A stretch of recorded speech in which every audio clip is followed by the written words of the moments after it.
Muy buenas tardes. Mi nombre es Esmeralda Cruz. Sean todos bienvenidos al Salón Rosa María Brito. En breve comenzaremos con la conferencia El valor de la espiritualidad en pleno siglo XXI, la cual tendrá una oración de 50 minutos, de 3 de la tarde a 3:50 de la tarde. Pónganse cómodos y recuerden que los micrófonos y los mensajes solo se habilitarán por parte del equipo técnico cuando sea necesario. Esta conferencia también se transmite simultáneamente en YouTube. Se les recuerda que las preguntas serán habilitadas al final de la conferencia y se realizarán a través del recuadro de preguntas y respuestas. A continuación, sin más, cedo las palabras al moderador y que disfruten de la actividad.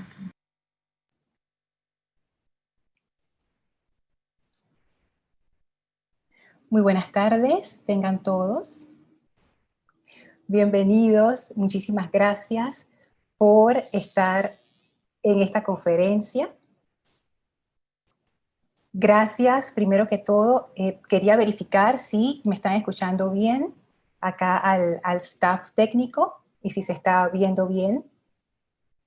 Muchísimas gracias, gracias por la confirmación. Yo soy Lorna Sánchez, vengo en representación de Serapis Bay Editores. Quería agradecer a todos los que son parte de Serapis Bay Editores, el grupo Serapis Bay de Panamá, la comunidad internacional. Quería agradecer a todos los participantes a esta conferencia y muy especialmente a la Cámara Panameña del Libro, a los organizadores de la Feria del Libro y a todos los patrocinadores por esta audacia de hacer la Feria del Libro en versión digital. Yo como lectora me encanta apoyar estos eventos literarios y de verdad que fue una delicia enterarme de que sí iba a haber Feria del Libro. Así es que muchísimas gracias a todos por hacerlo posible. Y verán, esta conferencia, ustedes se preguntarán, bueno, ¿y qué tiene que ver la conferencia del valor de la espiritualidad en el siglo XXI con la Feria del Libro? Y de hecho tiene que ver bastante, y para eso les doy un pequeño contexto. Yo pertenezco al grupo Serapis Bay de Panamá. Nosotros somos un grupo dedicado a estudiar y practicar enseñanza espiritual de la línea de los maestros ascendidos. Nosotros tenemos 30 años de estar conformados como grupo. Por supuesto, yo no he estado durante esos 30 años, he estado menos, he formado parte del grupo por 18 años y nosotros compartimos esta enseñanza a través de clases, conferencias. Y otra forma de compartir la enseñanza es a través de una editorial, Serapis Bay Editores, que es parte de la Cámara Panameña del Libro. Y ahí es donde nuestras historias se entrelazan. Nosotros siempre que podemos participamos en la Feria del Libro, de verdad que hemos participado en muchísimas. Y de verdad que a mí me encanta ese intercambio que se da con las personas, porque la feria atrae a muchísimo tipo de gente, no solamente lectores. Y ese contacto directo con las personas que llegan a nuestro stand y nos preguntan, oye, ¿y esos libros de qué son? ¿Y de qué trata este libro? ¿Y qué es lo que ustedes hacen? Y siempre surge la pregunta de, ¿y eso de espiritualidad? ¿Eso nos sirve? ¿O eso para qué sirve? Miren, en nuestros tiempos, ¿de qué sirve eso de la espiritualidad? Todo eso, a lo largo de los años, me ha llevado a pensar y a desarrollar esta idea un poco más. Y es esto lo que vengo a compartir con ustedes hoy. Así es que esa idea que surgió como parte de la participación en las ferias del libro me parece tan oportuno que ahora tenga su florecimiento en una conferencia en la Feria del Libro. Así es que muchísimas gracias nuevamente a la feria por esta oportunidad.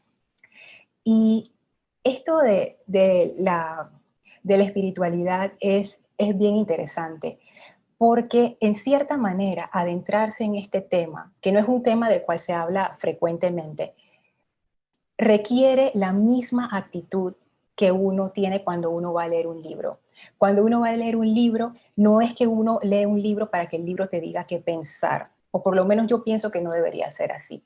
Uno lee para que el libro te ponga a pensar. Y ese es el espíritu que yo quiero traer en esta conferencia. No que sea algo dogmático o que sea simplemente una transferencia de información, sino abrir una puerta para contemplar la espiritualidad quizás de una manera un poco distinta a la cual estamos acostumbrados a abordarla. Y como les decía, al ser parte de un grupo de enseñanza espiritual que no solamente la estudia como algo intelectual, sino que la practica, a lo largo de todos estos años de práctica y de estudio, yo he como cosechado ciertos beneficios y yo sí le veo un valor a la espiritualidad. Y por eso siento que estoy en una buena posición para compartir eso con ustedes. Lo primero que quiero traer es qué es espiritualidad. Hay muchísimas definiciones de espiritualidad, pero como estamos en la Feria del Libro, por supuesto, le voy a dar la prioridad a la Real Academia de la Lengua Española para que nos defina eso de espiritualidad, qué es. Ellos no pueden faltar en ninguna Feria del Libro, así es que hago mención de ellos. Y el diccionario nos dice que espiritualidad es algo relativo a lo espiritual, al espíritu. ¿Y qué es el espíritu? Una de las definiciones que ellos dan es ser inmaterial y dotado de razón. Y de una vez con esta definición nos ubica lo espiritual más allá de lo que estamos acostumbrados a ver o a percibir diariamente.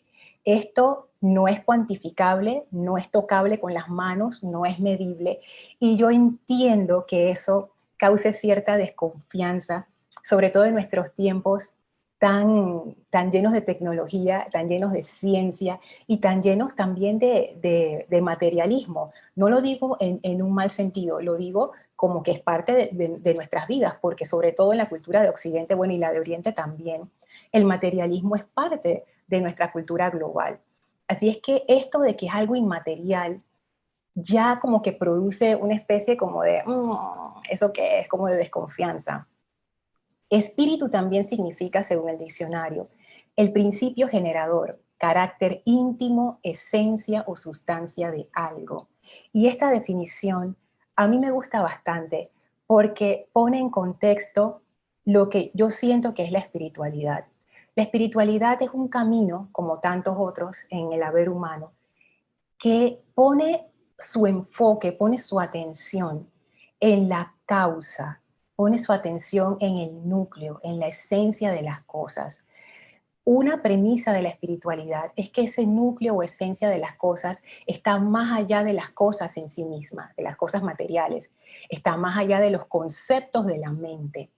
Entonces, la espiritualidad es una vía para entrar en contacto con esa realidad que existe y que puede ser percibida y que de hecho mucha de esa realidad ahora está siendo cubierta por lo que es la psicología moderna. No estoy hablando nada así sobrenatural, estoy hablando de facetas de lo que es ser humano que antes solamente eran reconocidas a través de la religión y que ahora las podemos ver desde una perspectiva distinta. La espiritualidad y la religión comenzaron juntas. Anteriormente no se podía hablar de espiritualidad sin casarla con la religión. La espiritualidad estaba amarrada a una tradición religiosa. Pero a partir del pensamiento humanista, las personas empezaron a dar cuenta que la espiritualidad en sí tenía mucho que ver con los principios y valores de lo que es un ser humano. Entonces ahí se empezó a formar como esa brecha en donde la religión siguió su camino y la espiritualidad empezó a tener como una vida independiente. Y de hecho yo me he encontrado personas que dicen, yo no soy religiosa, soy espiritual. O me gusta la espiritualidad, pero no me gusta la religión. Tampoco tengo nada en contra de las religiones. Yo pienso que la religión tiene su lugar.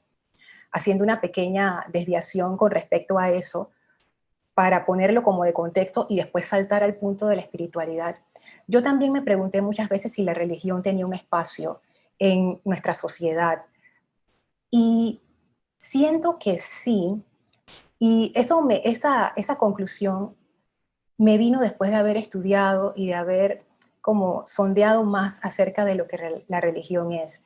Y yo siento que la religión es un vehículo de expresión para una dimensión del ser humano, de la misma manera que el arte es un vehículo de expresión para una dimensión del ser humano. La expresión artística es parte, es inherente a lo que es la experiencia humana. Y yo pienso que la religión también es un vehículo para expresar esa otra dimensión, que no siempre es reconocida, no siempre es aceptada, pero que existe. Entonces la espiritualidad, yo veo que también tiene algo de eso. No solamente es un camino en donde yo pongo mi atención o yo busco las causas de los eventos que me ocurren, de las situaciones de mi vida, en algo más allá de lo material, sino que también me sirve como un vehículo para expresar una faceta de mi humanidad que no se expresa de ninguna otra manera. Y es bien interesante porque al igual que en el arte, uno descubre partes de sí mismo. Por ejemplo, uno puede descubrir un lado de uno que uno no conocía a través de la pintura, a través de la danza, a través de la música. De la misma manera, uno puede descubrir facetas de uno mismo que no salen a la superficie normalmente a través de la espiritualidad. Así es que ahí yo comienzo dándole, como quien dice, su valor a la espiritualidad como una expresión de lo que es el ser humano. Y hay muchas formas de percibir la espiritualidad. Yo, siendo practicante de esta línea espiritual, yo me he encontrado con un montón de reacciones de parte de amigos, familiares, conocidos, colegas, etcétera. Y hay de todo. Y para los que han acudido a esta conferencia, que tienen interés en temas espirituales, yo estoy segura que esto les ha pasado más de una vez. Hay personas que ven lo espiritual como algo totalmente loco y fuera de sí. ¿Tú crees en esas cosas? Oye, qué locura, ¿y cómo se te ocurre? Y entonces en mi caso, peor todavía porque yo vengo del área de ciencia y de ingeniería. Entonces es como que, ¿cómo se te ocurre a ti creer en estas cuestiones? Otras personas lo ven como una ingenuidad. Ay, oye, tú creyendo en esas cosas así superiores, eso no existe, oye, deja eso. Otras personas ven la espiritualidad como que, ¡ah! Mínimo una monja así con la túnica, ya sea cristiana o budista, no importa. Y con el perdón de las monjas, todos tenemos como una idea de lo que una monja es, que es como una persona que está alienada de la vida normal, que nada más está dedicada a orar y a su práctica y no sabe nada del mundo, nada de la familia, que en realidad no es así, ¿no? Porque las monjas son mujeres muy dinámicas tienen una experiencia de vida muy rica. Pero cuando uno piensa en espiritual, muchas personas lo ubican dentro del lado de lo religioso y se van hasta el extremo de la casi santidad. Ay, es que es una persona muy espiritual, mínimo casi que camina sobre el agua. Entonces, esa tampoco. Y por último está la espiritualidad como un escape de la vida. Ay, sí, tú crees que todo va a estar bien con esa enseñanza tuya. Entonces, ahí yo me he enfrentado, he encarado muchas veces todo este tipo de comentarios y a mí me parece bien interesante porque eso refleja la percepción que tenemos nosotros como sociedad global de la espiritualidad y de su valor, que yo pienso que no se le toma en serio, precisamente por estas cosas que acabo de mencionar. Y la espiritualidad hoy en día como nosotros como la estamos viendo, tiene muchísimas facetas. La espiritualidad religiosa, como ya mencioné, también está la espiritualidad humanista, que es secular. O sea, ellos piensan y creen en estos valores inherentes al ser humano, aspiraciones, principios del ser humano, sin depender de una fuerza sobrenatural. También está otro punto, y este es muy interesante, que es la espiritualidad desde un punto de vista místico, que esto se ve más en las tradiciones espirituales de Oriente que en las de Occidente, que están más basadas en creencia y en fe. En las tradiciones orientales se valora mucho lo que es la experiencia directa de esa divinidad o de ese aspecto superior. Así es que tenemos una espiritualidad mística que tiene que ver con la experimentación de lo divino. Sin embargo, hoy yo quiero traer una cuarta opción, que es la espiritualidad práctica.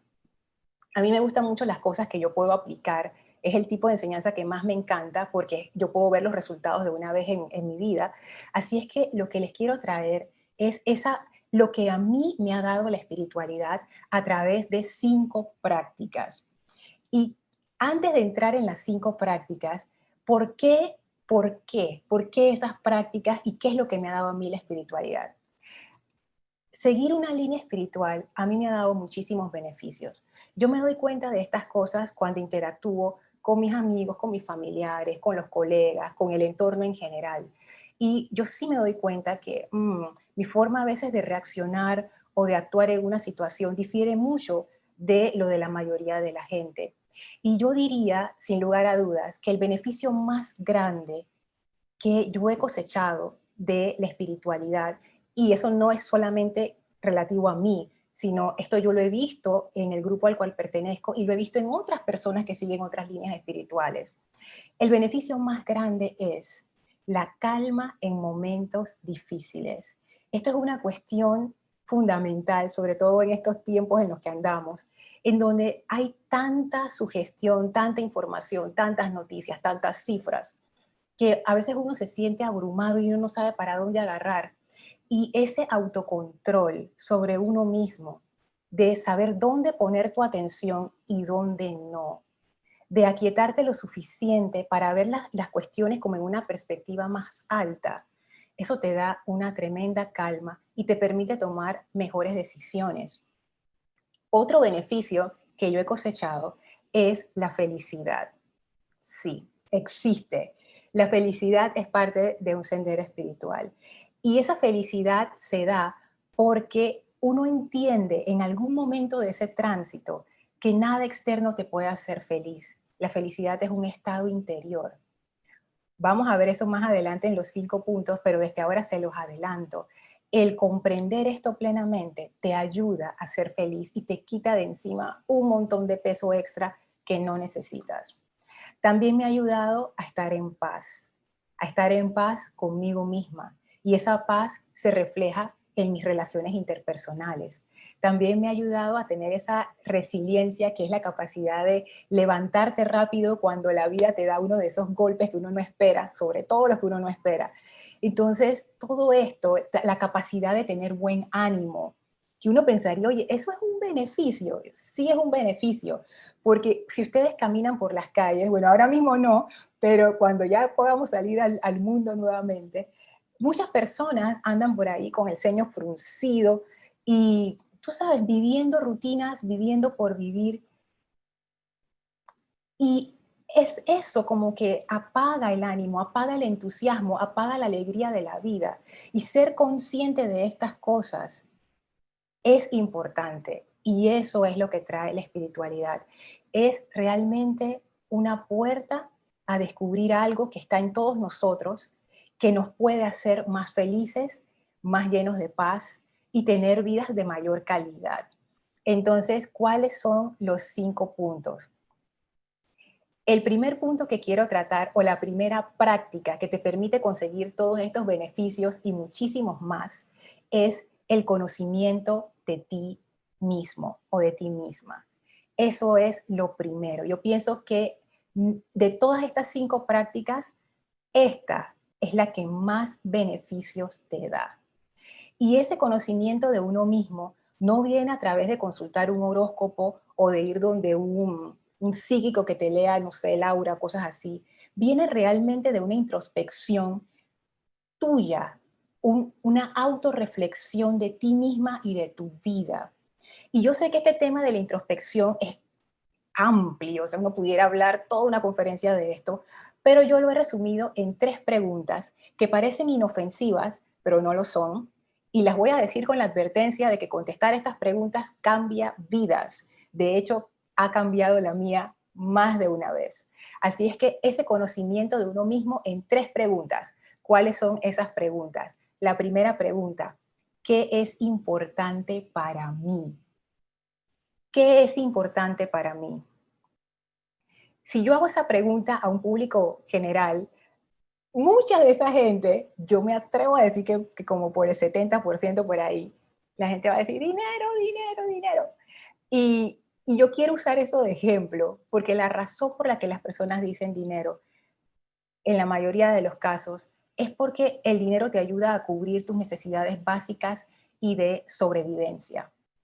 Por supuesto, si uno vive en el mundo, tú necesitas comer, necesitas un hogar, necesitas beber agua, necesitas tener acceso a la educación, acceso a la salud.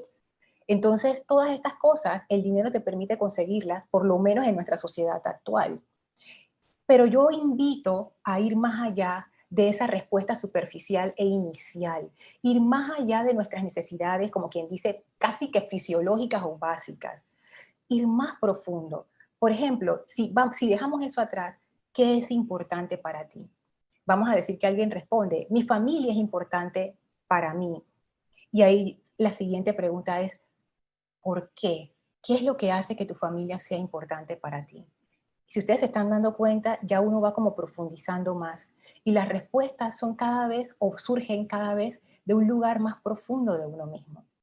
¿Qué me da mi familia que yo considero que es tan valioso y tan importante? ¿Y por qué?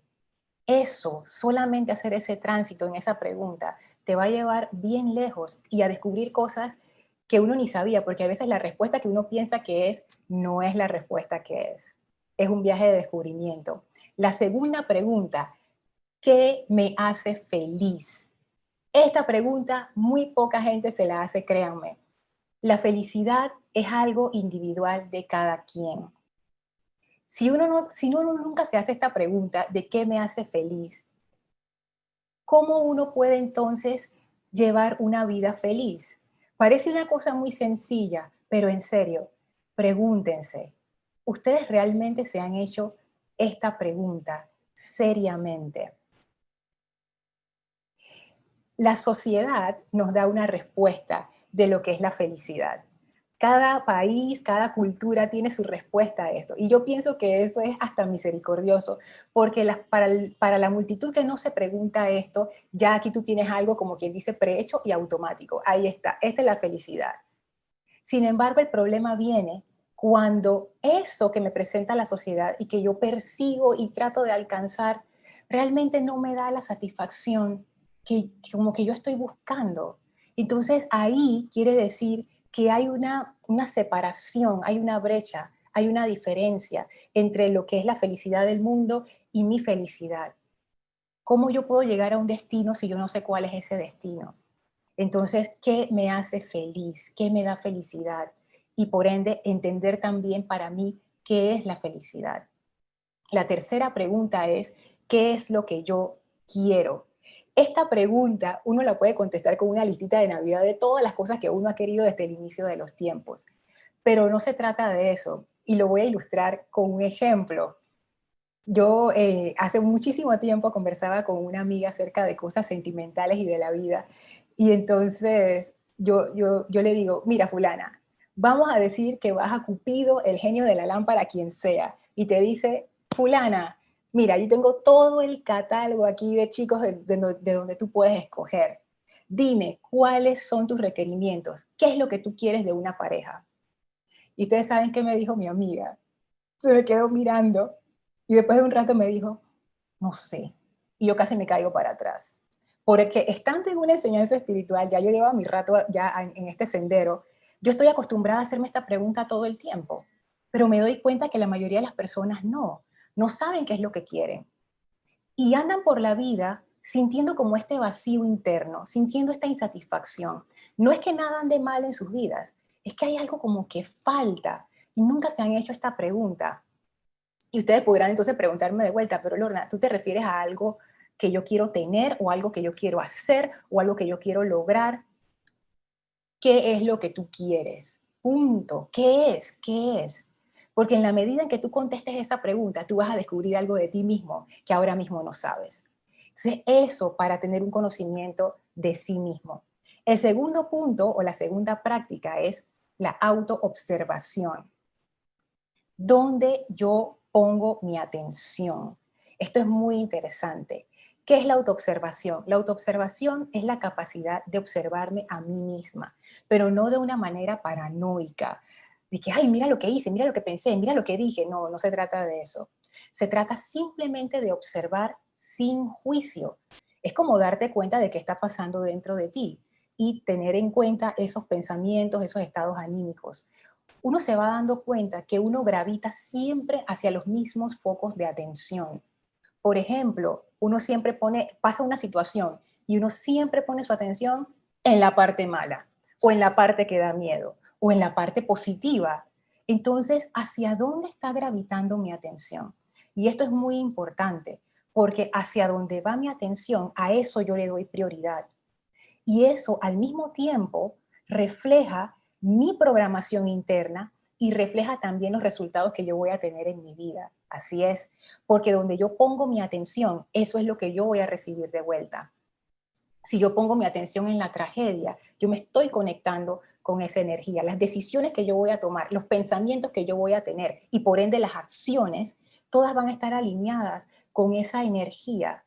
Entonces es muy importante uno ver hacia dónde va mi atención, que es mi energía de vida, dónde yo estoy poniendo mi energía, dónde yo estoy poniendo mi esfuerzo, también aplica con eso. Es a donde yo quiero ir, que se relaciona con el primer punto. Otra práctica alineada con esta, con lo que es la autoobservación, es autoobservar si yo estoy en el presente o estoy en el futuro o estoy en el pasado. Si mi mente siempre está trayendo cosas del pasado, memoria, todo lo que me aconteció, yo estoy repitiendo ese pasado en mi vida todo el tiempo, porque las decisiones que estoy tomando las estoy tomando con base en lo que ya me ocurrió. Entonces, esto de la autoobservación es muy bueno y a mí me ha ayudado mucho a estar presente en una situación.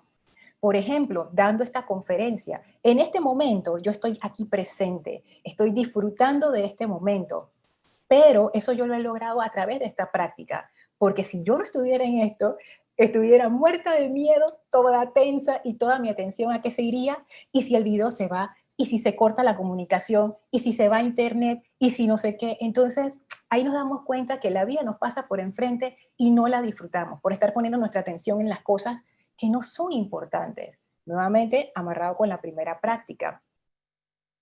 La tercera práctica, ya hemos visto el conocimiento de uno mismo, hemos visto la autoobservación, ahora la buena voluntad.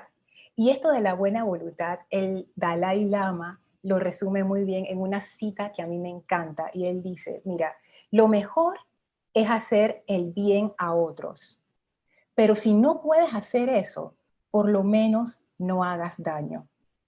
A mí me pareció que esa cita era muy sensata, porque hay veces que uno siente el deseo de hacer el bien y hay otras veces, seamos honestos, que por los resentimientos que uno tiene, sus prejuicios y sus cosas, uno simplemente no le da la gana o no quiere. Entonces, en ese momento, esta práctica de la buena voluntad a mí me ha ayudado a poner ese freno. Si no vas a ayudar, por lo menos no hagas daño. Esa buena voluntad yo la pudiera dividir en tres cosas puntuales. La primera es la amabilidad, la segunda es la paciencia y la tercera es el deseo de comprender. Nosotros, y esto lo digo pensando en Panamá, necesitamos más amabilidad. La amabilidad es esa forma de tratarnos unos a los otros, con esa buena voluntad de frente, no asumiendo que la otra persona tiene malas intenciones o verlas como una molestia, sino siempre tener como esa buena voluntad de frente. Estas son cosas que lamentablemente uno no desarrolla de forma natural, pero si uno se propone a practicarlas, se puede hacer. Y eso nos va a liberar de mucho peso en nuestras vidas. Y la amabilidad definitivamente abre puertas. La otra es la paciencia. Amabilidad y o sea, la paciencia, ni siquiera me voy a poner a entrar en eso porque ya todo el mundo como que sabe que la paciencia realmente es necesaria. Lo que quiero decir es que paciencia y amabilidad están unidas. Lo más importante es desarrollar esa amabilidad y la paciencia con uno mismo. Así como es adentro, es afuera. Si yo no puedo ser amable y paciente conmigo misma, no voy a ser amable y paciente con nadie más. Y eso me lleva al tercer punto de la buena voluntad, el deseo de comprender. Cuando uno se autoobserva, cuando uno empieza a desarrollar esta buena voluntad, uno se da cuenta de que uno comete muchos errores en la vida, muchas metidas de pata. Y cuando uno lo analiza más en profundo, en realidad uno hace lo mejor que uno puede, en serio. Yo sé que hay muchos diciendo que no es así, pero de verdad, uno siempre hace lo mejor que uno puede con la conciencia que uno tiene, con el estado anímico que uno tiene en el momento, con el contexto de su vida en el momento. Entonces, yo pienso que esto es importante. Si yo me he visto a mí misma y me doy cuenta de mis falencias y me doy cuenta que muchas veces no es por mala intención, sino simplemente a veces uno tiene días malos, eso a mí me ayuda a comprender a otras personas, a no asumir de salida que tienen mala voluntad. Y al yo expresar esa buena voluntad, abro la puerta para que se dé algo maravilloso, para que se dé una verdadera comunicación entre dos personas, entre grupos, entre empresas, entre familias. Entonces, esto de la buena voluntad es fundamental. Otro nombre con el que se le llama la buena voluntad es amor. Pero no lo quise designar amor porque amor es un término muy cargado en nuestra sociedad. Así es que decidí utilizar buena voluntad, que me parece que es mucho más práctico y que es más fácil de comprender. El siguiente punto, ya hemos visto conocimiento de mí misma, autoobservación, buena voluntad. Ahora viene el cuarto punto. El cuarto punto es independencia. Y esto de la independencia no me refiero como las independencias revolucionarias de los países, o me fui de la casa, independencia, o independencia económica, ni nada de eso. Este es otro tipo de independencia. Esta independencia tiene que ver con darse cuenta de cómo nosotros dependemos de cosas externas para definir nuestro valor como seres humanos. Muchas veces uno pone el valor de sí mismo en función de lo que piensan otras personas. Por ejemplo, si mis amigos piensan que lo hice bien, me siento bien. Si mis amigos piensan que lo hice mal, me siento mal. No es una decisión mía entonces sentirme bien o mal. Depende de lo que la gente diga de mí. Depende, por ejemplo, de mi posición social, depende de mi negocio, depende de la cantidad de dinero que tengo en el banco. Y yo no digo que las cosas materiales y las cosas externas sean malas o buenas, porque no son ninguna de las anteriores, son parte de nuestra realidad y sí son importantes, sí son importantes. Sin embargo, cuando uno depende de ellas para deducir su propio valor, hay un problema. ¿Y cuál es el problema? Que las cosas externas cambian. Nada de eso externo está bajo mi control directo. Yo realmente no controlo a otras personas, yo no controlo los sistemas económicos, yo no controlo la situación de mi país. Contribuyo, pero no controlo.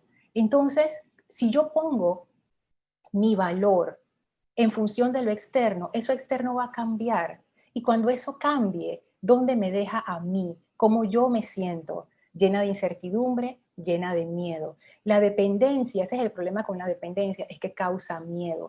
Cuando hay dependencias, por ejemplo, en relaciones sentimentales, allí hay un problema. No es que los seres humanos seamos independientes en el sentido de yo no necesito a nadie y yo hago lo que yo quiero, no, porque eso no es así. De hecho, nosotros somos una especie social. Pero lo que se da entre nosotros como especie, como grupo, como familia, debería ser una interdependencia. Interdependencia, nos apoyamos los unos a los otros, pero para que se pueda dar ese apoyo de una manera sana y sostenible, cada miembro de esa red necesita ser independiente. Y esta independencia va a ese paso adicional a tener esa, si se puede llamar dependencia en uno mismo, en su propio ser. Y les quiero dar un ejemplo rápido de esto. Una vez yo iba de regreso a casa, venía del trabajo, y por el área donde yo vivo, por el atajo que yo tomaba para en ese momento, había un lote baldío que ya no está. Y un día yo venía, agarré ese atajo y en el lote baldío, ¿qué veo? Un venado en plena ciudad de Panamá, un venado comiendo pasto. Como ese lote baldío colinda con una parte del parque metropolitano que está aquí en la ciudad de Panamá. Oye, yo no podía creerlo, yo tuve que detener el auto, yo bajé la ventana y me puse a ver, oye, qué belleza, yo veía este venado, yo digo, qué cosa tan maravillosa. Y eso de una vez me hizo reflexionar. Este venado que yo considero tan hermoso, simplemente por ser un venado. El valor de ver a ese animal, su valor intrínseco, es simplemente por el hecho de ser un venado y de estar haciendo lo que los venados hacen, porque no es que estaba haciendo malabarismo ni nada extraño, estaba haciendo lo que un venado hace. Y yo ahí me pregunté, mi valor como ser humano no puede ser solamente porque yo soy un ser humano. ¿Por qué lo tengo que definir en función de nada? Y eso es una reflexión que yo todavía estoy trabajando en eso, porque esto de depender de las cosas externas es una de las prácticas que a mí más me ha servido y también es la que a mí más me ha costado. Entender que nuestro valor como seres humanos no está en función de los demás, está en función de nosotros mismos. Solamente el hecho de ser un ser viviente en este planeta, porque me atrevo a extenderlo, no solamente a extenderlo más allá de lo que es ser un humano, sino también a toda la naturaleza que es parte de nuestro planeta. La vida en sí es valiosa, solo por ser vida, no importa la forma. Entonces, considerar esa parte. Y por último, la última práctica es la práctica de la integridad. ¿Qué es integridad según mi forma de verlo? Es que lo que piensas, lo que sientes, los deseos de tu corazón, eso que tú anhelas y lo que tú haces están alineados. Esta es una práctica que requiere mucho valor, mucho valor. Y doy un ejemplo sencillo. Hay veces que viene alguien y te pide un favor y lo primero que tú sientes es, ay, yo no quiero hacer eso, no. Eso es lo que tú sientes. Pero entonces piensas, pero si yo digo que no, ¿cómo voy a quedar entonces? Yo voy a quedar como la mala de la película. No, yo no puedo decir que no. Y tu corazón dice que no lo hagas, no lo hagas. Entonces ahí se forma ese conflicto entre lo que uno siente, lo que uno piensa y entonces lo que uno hace. Que al hacerlo de mala gana, lo que sale es una cosa toda extraña, que no ayuda ni a la persona ni a ti. Entonces, esa discordia entre lo que pensamos, lo que sentimos, lo que hacemos y el deseo de nuestro corazón, nos trae a nosotros muchos conflictos internos. Y cuando uno empieza a alinear su vida, a alinear lo que uno siente con lo que uno piensa, y para eso están las prácticas anteriores, conocerse a uno mismo para saber ese alineamiento por dónde va, es donde viene esa palabra de 3 letras que a la gente tanto le gusta y yo amo, paz. Esa integridad lo que trae es paz. Esa paz que viene no porque tu vecino bajó el volumen de la música o porque todo está quietecito a tu alrededor o que por fin los niños se callaron y se fueron a dormir. No, esa no es la paz. Bueno, sí es paz, pero es una paz temporal y condicionada por lo externo, porque los niños se van a volver a levantar y tu vecino va a volver a poner esa misma música. Esta paz tiene que ver con una integridad interna. Y por eso es que cuando uno logra eso, no es que yo la he logrado, he tenido chispazos de ella, pero no es que la he logrado del todo, pero esos chispazos han sido tan significativos que, wow, eso te sostiene, sobre todo en los momentos difíciles, te sostiene. Así es que estas han sido las 5 prácticas. Esta de la integridad, sobre todo, te puede llevar a tomar decisiones radicales en tu vida. De hecho, todas las prácticas, porque cuando uno empieza a ver dentro de sí mismo, empiezan a surgir estas cosas que siempre han estado ahí, pero que uno realmente nunca les ha prestado atención. Bueno, voy a hacer una pausa antes de entrar al cierre para leer las preguntas que tengan. Estoy aquí leyendo las preguntas. Margarita nos dice, mucha gente confunde la espiritualidad con la religión. Y es así, Margarita. Inicialmente se veía como una sola cosa, pero ahora, en nuestros tiempos modernos, se hace esta distinción. Ay, gracias. Acá tengo varios saludos. Geriel nos dice, para mí es importante mi abuela.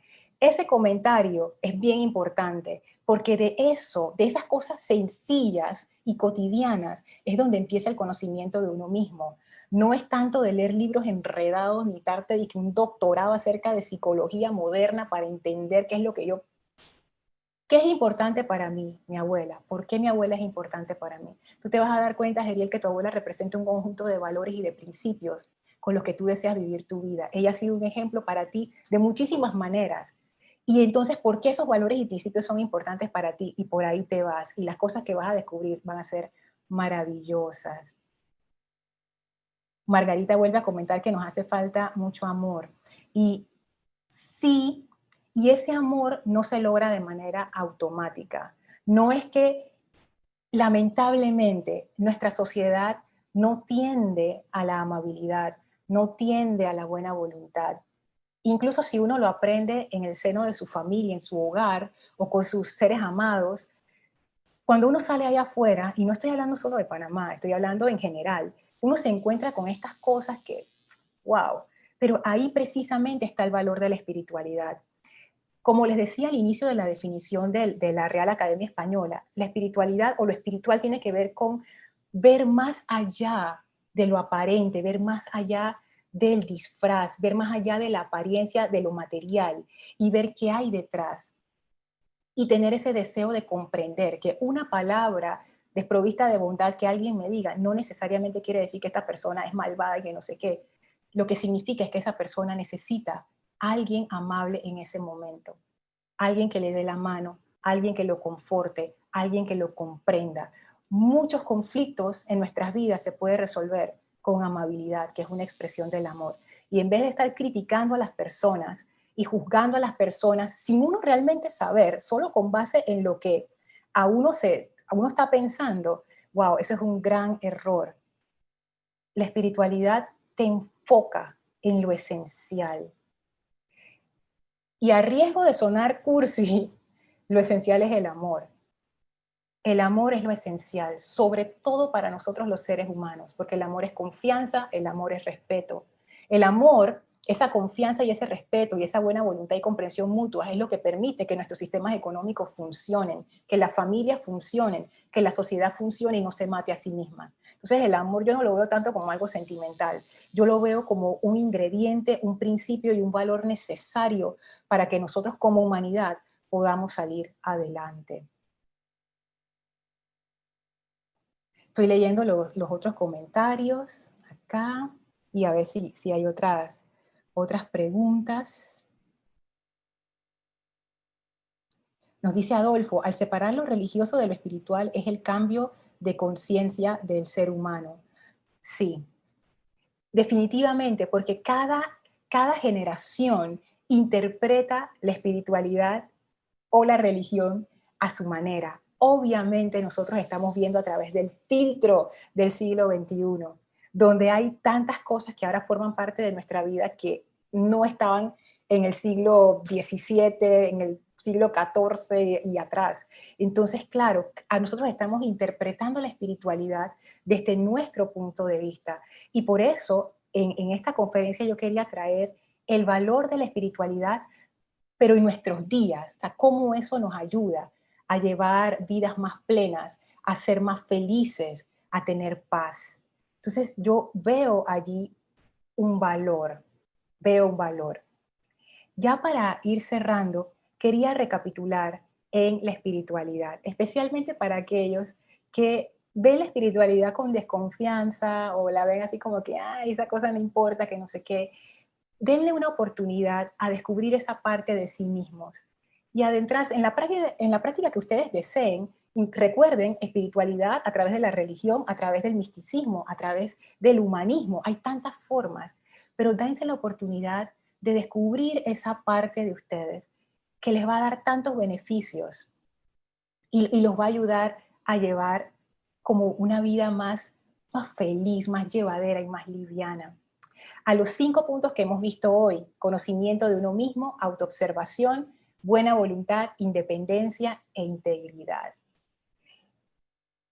Y hay un sexto punto que quiero agregar, y ese punto es preguntarse quién uno es.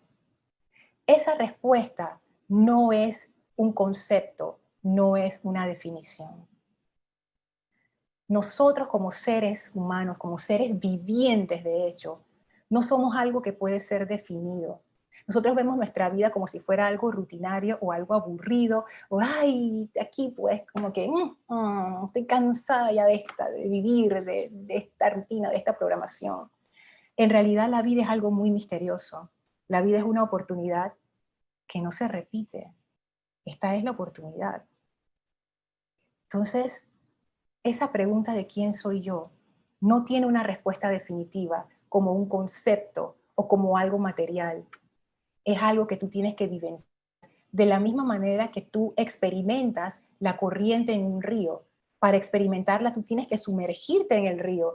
Y de esa misma manera, para tú poder descubrir quién eres tú, tienes que sumergirte en la experiencia que es vivir tu vida de manera consciente. Y esta sexta práctica, yo pienso que esto es el resumen de la maestría, a lo cual te lleva a seguir una línea espiritual. Esa maestría de llegar al punto en donde tú estás presente, consciente, tomando las decisiones alineadas contigo y con tu corazón. Estas son personas que uno llamaría despiertas, que están viviendo la vida plenamente. Así es que, bueno, esa es la invitación que hace la espiritualidad. Voy a revisar si hay algunas preguntitas en estos 5 minutos que quedan, algunas preguntas adicionales. Y bueno, y agradecer también a todos los comentarios que he recibido por las preguntas. Angélica dice, ¿qué es lo que define mi ser? Justo acabo me parece, de contestar esta pregunta. Okay. Aquí hablan de que cada vez me siento más espiritual y deseo más tiempo sola para poder disfrutar más. Al inicio es así, al inicio como todo, uno necesita como un espacio para empezar a comprender esto que yo soy, qué es. Pero ya cuando uno va agarrando práctica es de lo más interesante. Como dice uno de los libros religiosos de la actualidad, estar en el mundo pero no ser del mundo. Tú estás dentro del mundo, pero no eres controlado por corrientes externas o por tendencias externas. Bueno, creo que ya cubrí todas aquí dice, espiritualidad es una palabra muy gastada, ¿se pudiera cambiar por otra? Por supuesto que sí. O sea, uno puede definir la espiritualidad como uno desee, simplemente recordar que no importa la palabra, es simplemente un vehículo para explorar una parte de ti que es importante.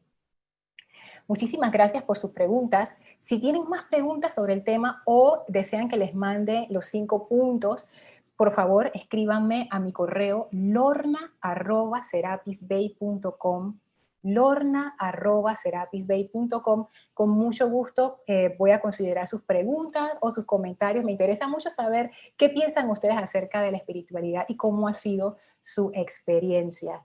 Así que bueno, sin más que decir, muchísimas gracias a todos los que han venido a esta conferencia. He visto nombres de gente amiga de la comunidad internacional de Serapis Bay. Gracias por estar presentes, a los miembros del grupo también, y por supuesto a la Cámara Panameña del Libro. Ya he participado en 2 de los eventos de la feria hoy, que han sido espectaculares, así es que les deseo mucho éxito en este empeño. Así es que bueno, muchísimas gracias a todos. De esta forma concluimos la actividad El valor de la espiritualidad en pleno siglo XXI. Les recuerdo que aún tenemos más actividades durante el día en nuestro programa cultural. No olvides ingresar a nuestra página web www.pilpanamá.org para que puedas descargar el programa y disfrutar de las demás actividades que la Feria Internacional del Libro de Panamá tiene para ustedes. Que tengan buenas tardes.